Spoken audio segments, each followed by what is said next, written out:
Kasama natin ngayon ang chairman ng Duterte Youth Party List at dating chairman din ng National Youth Commission, walang iba kundi si Ginoong Ronald Cardema. Chairman, good evening. Meron kayong hakbang na ginawa ngayong araw. Ano po yun, Chairman?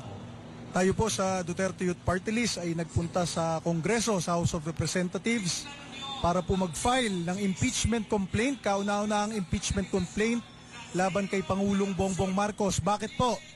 Dahil po inalaw niya ng isang Pilipino, Rodrigo Duterte, ay ibigay sa kamay ng mga dayuhan. So nandun po, very clear po yung ating final. Culpable violation of the Constitution and betrayal of public trust. Gawa lang po nun. Bakit po? Nakasaad sa Konstitusyon, ang sovereignty o soberanya ng bansa ay nasa taong bayan. Hindi sa teritoryo, kasi ang teritoryo nag-iiba-iba, lumalaki, lumiliit, may dispute minsan. Nasa taong bayan ang soberanya. Kaya nung March 11, nung surrender ng gobyerno ni Bongbong Marcos, si Rodrigo Duterte sa mga dayuhan, sinurrender rin po nila ang soberanya ng bansa. Yan po ang ating fina-file. Kaya lang po, kanina po, matagal tayo doon, ayaw i-accept ng Office of the Secretary General ng House of Representatives. Ang sinasabi nila, ang kailangan lang daw mag-accept, ay pwede mag-accept ay si SecGen mismo.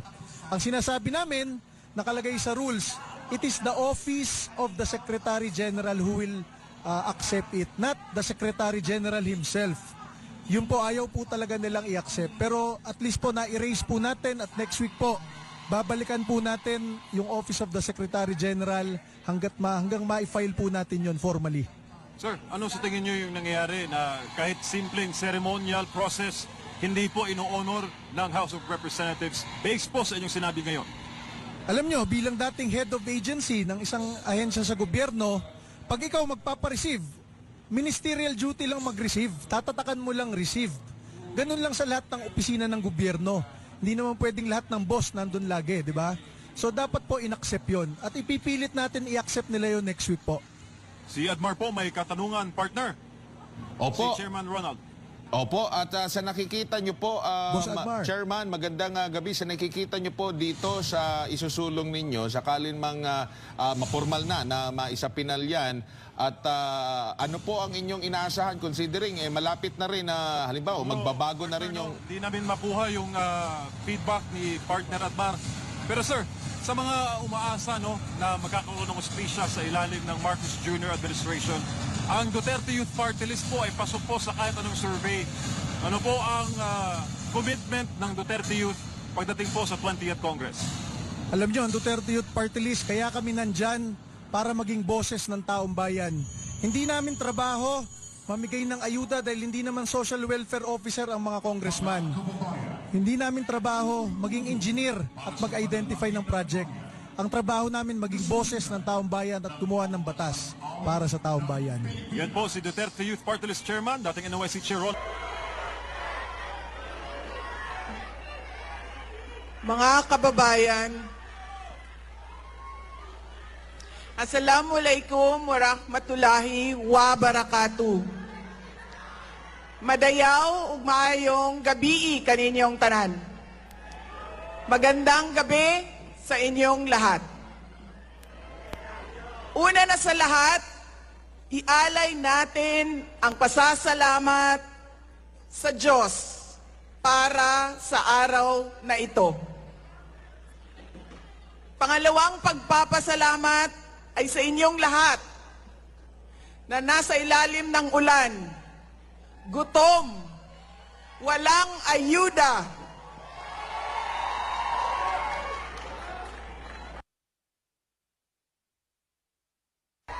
hindi pumasok sa trabaho. Ngunit ibinigay ninyo ang panahon para sa aming lahat ngayong gabi. Maraming salamat sa inyo. Ang susunod na pagpapasalamat ay sa PDP dahil binigyan nila ako ng pagkakataon sa rally nila ngayon. Maraming salamat sa inyo. Ang sunod na pagpapasalamat ay mula kay Pangulong Rodrigo Duterte sa inyong pagmamahal, sa inyong patuloy na suporta at pagdarasal na siya ay maibalik dito sa ating bayan. Maraming salamat. Ang susunod na pagpapasalamat ay mula sa akin sa patuloy ninyo na suporta sa akin at sa aking mga kasamahan sa opisina ng Pangalawang Pangulo. Maraming salamat. At ang huling pagpapasalamat ay mula sa akin. Dako kaayo ang amuang utang nga kabubuton kaninyong tanan sa oportunidad na ginahatag ninyo kanamo nga makaserbisyo sa atuang nasod. Daghan salamat. Ang pwesto na kinatatayuan ko ay hindi para sa akin. Ito ay para sa Pangulong Rodrigo Duterte. Pero tinawag ako ng tadhana dahil kinidnap ang tatay nating lahat.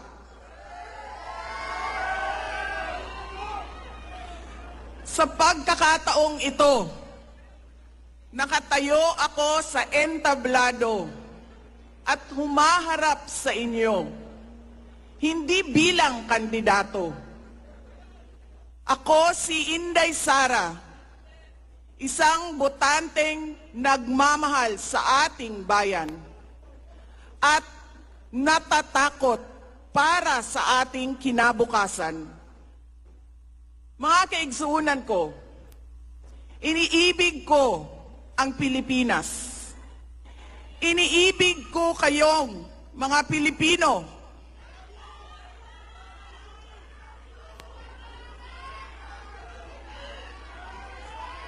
I love you too.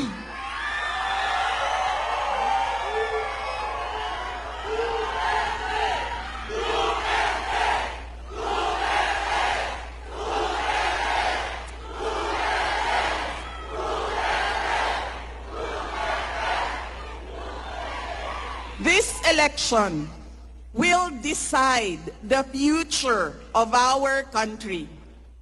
Ang boto ninyo ang magbibigay katiyakan kung maituloy ang pagbabago o tuloy-tuloy na lang tayo sa kapahamakan. Filipinos deserve better. Nagpapasalamat ako dahil nandito pa rin kayo at nakikinig sa akin sa kabila ng kaliwat kanan na paninira nila. In the past months, my name and my family's name have been dragged through the mud. I have repeatedly said it before, and I will say it again now. I am not the problem of this country.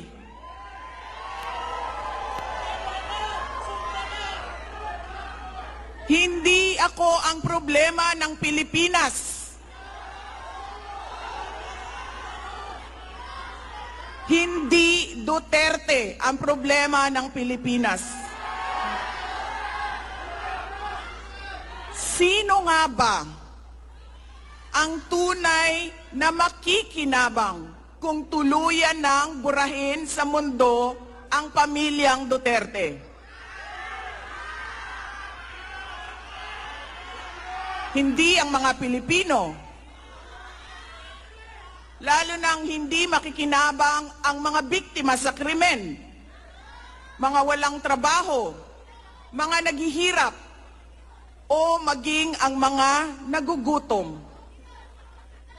What we are witnessing is a systematic demolition job against political opponents that once dared to put the country first, even if it meant going against the most powerful interests in our homeland.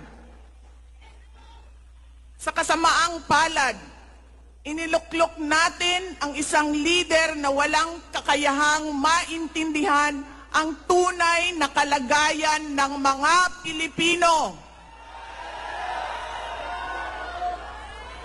At higit sa lahat, hindi kayang magdesisyon para sa kapakanan ng sambayanan. Pinagbabayaran natin ngayon ang pagpili ng maling leader. Nakikita natin ang lantaran at walang pakundangang paglabag sa ating saligang batas. Pinamumunuan din tayo ngayon ng isang taong patuloy pa ring tumatanggi, sumailalim sa isang pampublikong hair follicle drug test.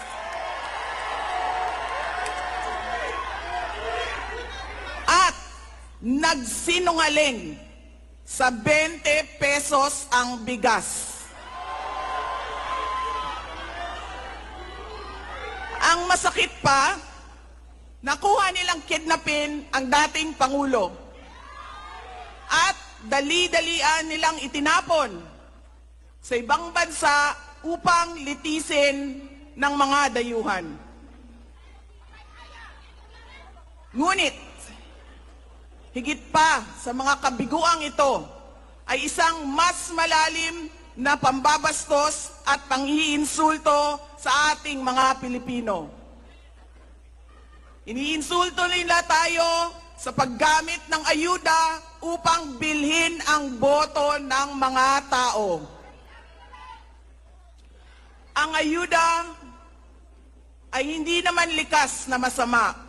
Sa katunayan, marami ang natulungan ito noong panahon ng pandemya. Ngunit, kapag ginamit ito para manipulahin kayo at pagsamantalahan ang inyong kahirapan upang manatili sila sa kapangyarihan, nagiging sandata ito ng pang-aabuso. Again, Filipinos deserve better.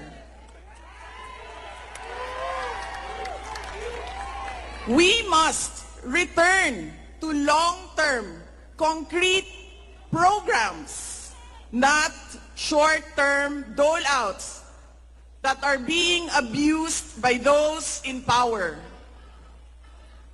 Ang kailangan ng Pilipino ay isang mabisang food security program.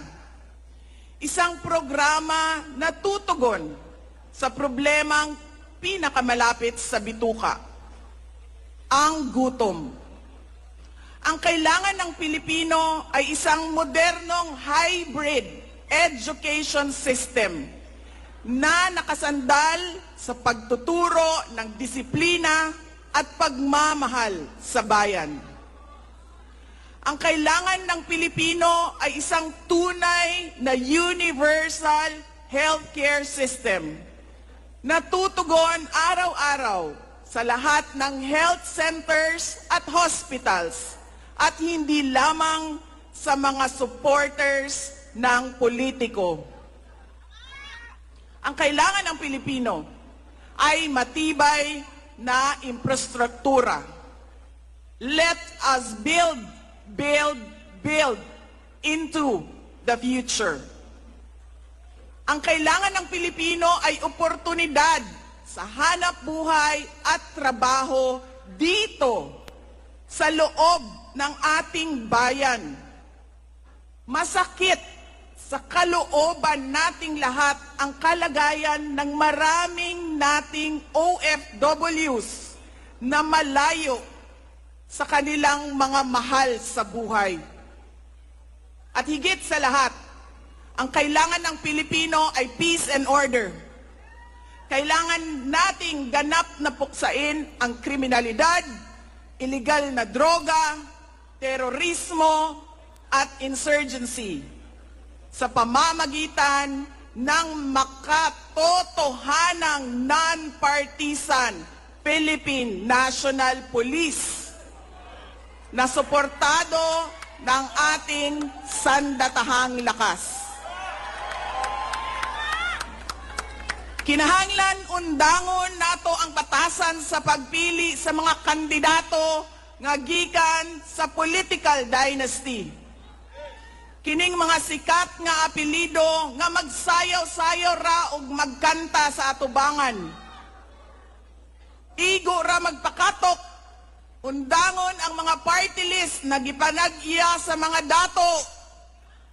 Undangon ang mali na pagpili sa atong mga opisyales. Undangon ang budol o pagpamakak.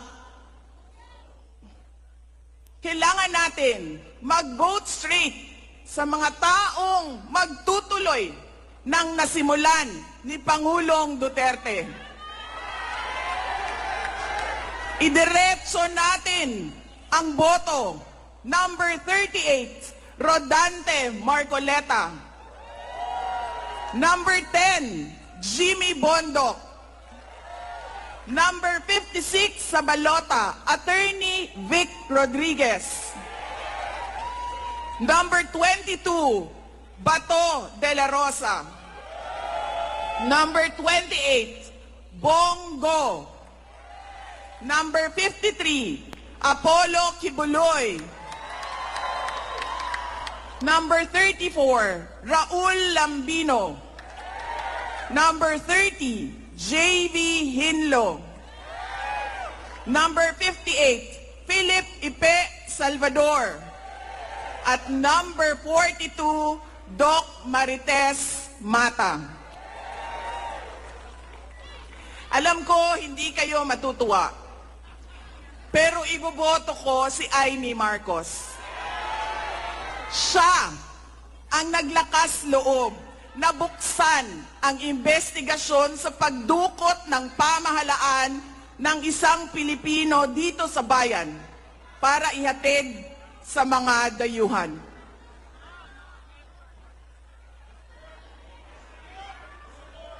Iboboto ko rin si Camille Villar dahil sa kanyang karanasan bilang mambabatas sa House of Representatives na makakatulong sa isang tunay na pagbabago sa Senado.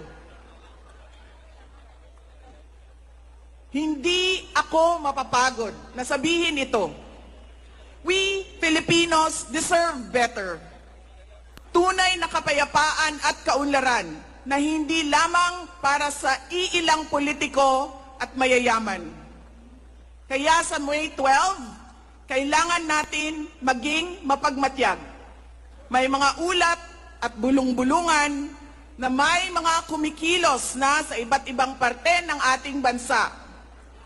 Mga babala na maaaring nagsisimula na ang malawakang dayaan sa halalan ng alyansa.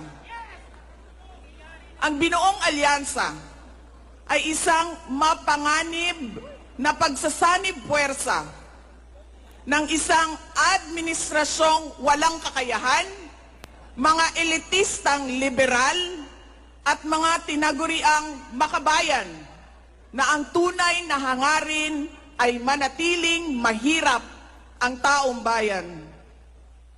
Isang alyansa na handang ibalik tayo sa kadiliman ng narco-politics, sa bangungot ng Typhoon Yolanda, kung saan ang mga Pilipino ay iniwan sa ulan, sa gutom, at sa kawalang malasakit.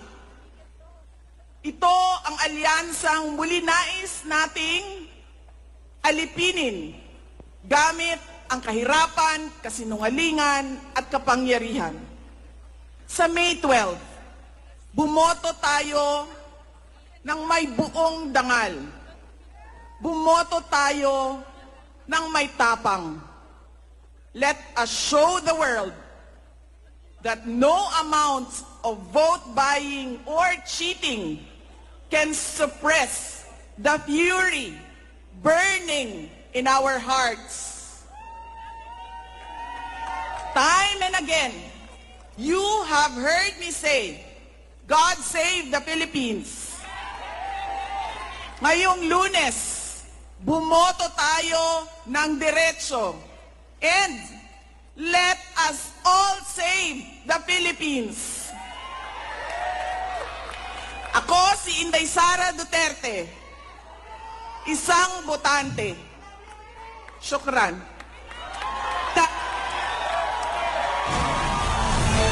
Itataas na po. Abogado din. Abogado na walang kinakatakutan. Maliban sa Panginoon. Panginoon Diyos. Ito po ang magtutuloy sa naiwan ng ating mahal na Senadora Miriam Defensor Santiago, ang nag-iisa, Attorney Rodante Marcoleta! Ako si Sara Duterte. Iisa lang ang Rodante Marcoleta sa Senado. Hindi natitinag at laging nasa panig ng tama. Marcoleta, may prinsipyo, may integridad, may paninindigan.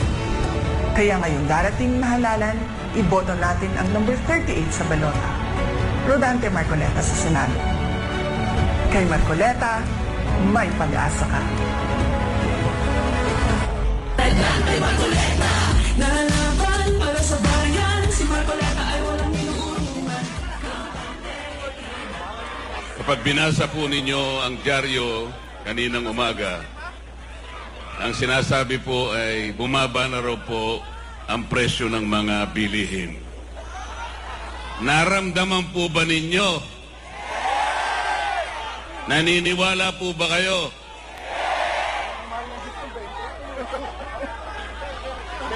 Kasi po, talagang walang pagbabago ang pagtaas ng bilihin ngayon. Lalong-lalo na po ang pagkain.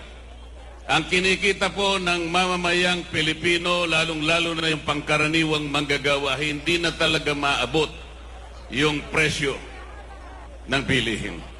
Kaya ngayon po, ang sinasabi ng mga surveys, 27% po ng ating mga mamamayan ang nakararamdam na po ng gutom. Totoo po yan. Napakataas na porsyento po yan. Halos 38 million na Pilipino ang apektado na nakakaramdam po ng gutom. Mabigat po yan. Wala ni isa mang padre de pamilya ang papayag na makita ang kanyang pamilya na gustong kumain, ngunit wala siyang makain. Ngunit, ang ating pamahalaan ay parang hindi niya pinapansin ang problemang ito. Ang katotohanan po, wala silang ginagawa para sa ganun ay ma-resolve ba natin ang problemang ito. Ang ginagawa po nila ay binibigyan po kayo ng ayuda. Marami pong ayuda yan. May AX, may AKAP, may TUPAD, may MAIP, at kung ano-ano pa. Ang halaga po niyan ay halos kulang-kulang sa 2 bilyong piso. Ngunit, ang dapat na nabibigyan po dyan, hindi bababa sa bilang na 27 million na may hirap na Pilipino. Hindi po ganun ang nangyayari. Sino pa sa inyo ngayon, sa karamihan natin ngayon, ang nakatatanggap na regular ng ayuda? Sino po? Ang ayuda ngayon, ang pinakamabisang forma ng korupsyon. Hindi po napupunta sa halos 27 million na mahirap na Pilipino. Napupunta po sa bulsa ng ilan. Kaya po ang sinasabi ko, dahil nga pati nga presyo ng kuryente. Mura ba ang presyo ng kuryente ngayon? Ang sinasabi ko po sa mga kasama ko ngayon, kung kami po ay mapupunta lahat sa Senado, iisa lang po ang gagawin namin. Ito yung kauna-unahan. Ang sabi ko po sa kanila, at alam ko naman pumayag silang lahat, lahat po ng kumukonsumo na pamilya na 2,000 pababa, ililibre na po natin yon. Bakit po? Kapag ginawa natin yan, ang mabibiyaya ang 27 million Pilipinos. Walang korupsyon sapagkat dire-diretsong pupunta sa inyo. Walang makakapagpasikat, walang magpapapugi. Akala mo sa kanila galing yung perang pinamimigay sa inyo. Hindi po totoo yan. Yun po ang gagawin natin. Madali po yun eh. Sa batas kasi ngayon, ang inililibre lang ay yung gumagasta ng 200 pesos. O isang araw lang na kuryente yun, tapos na. Paano yung ibang araw? Hindi 200 pesos, dapat 2,000 pesos para mabiyayaan ang 27 million na mahirap na Pilipino. Ganon dapat ang iniisip natin. Hindi kung ano-anong ayuda na. Sa kanila nanggagaling yun. Sa kanila napupunta yun. Ngayon po ay gusto ko kayong pasalamatan. Sa kahuli-huli ang pagkakataon na nagkatipo ng PDP laban. Hanggang ngayon, nandito pa po kayo. Hindi nyo kami iniwanan. Hindi kayo bumitaw. Ito po ang kailangan natin, ipagsigawan natin sa kanilang lahat. Hindi na kayo dapat magpabudol. Bakit? Yung konting ayuda ba na ibibigay sa inyo, masisilaw na kayo? Yun na ba ang katapat ng serbisyong hinahanap ng Pilipino? Yun ba yung sagot para ibangon ang kahirapan ng isang pamilyang Pilipino? Hindi po sagot yan. Salamat po. Huwag kayong pabibili, huwag kayong palilin lang. Natatakot na po kinakabahan na po silang lahat ngayon. Nagtatago na lang sila sa survey. Dalawa lang daw po ang mananalo o maring 3 sa PDP laban. Hindi po totoo yan. Nagtatago sila ron, kinakabahan sila. Pinipilit nilang ibaba kami lahat sa survey. Naniniwala ba kayo sa survey? Huwag kayong pabubudol. Ang ating bansa, ang isipin ninyo, ang kinabukasan ng ating bansa, ang katarungan, wala na pong rule of law, wala nang due process. Tingnan po ninyo yung ginawa nila. Tatanggalin nila ang Vice President. Walang kasalanan ng Vice President. Hindi na nila pababalikin ang Pangulong Duterte kung sila lang ang masusunod. Papayag ba kayong lahat? Walang papayag niyan. Salamat po sa inyong lahat, sa inyong pagtangkilik. Salamat sa sambayan ng Pilipino na kumikilala sa katwiran, kumikilala sa katotohanan at katarungan. Dante Marcoleta, 38, kalibre 38. Pagbababarilin po natin ang mga problema ng ating bansa.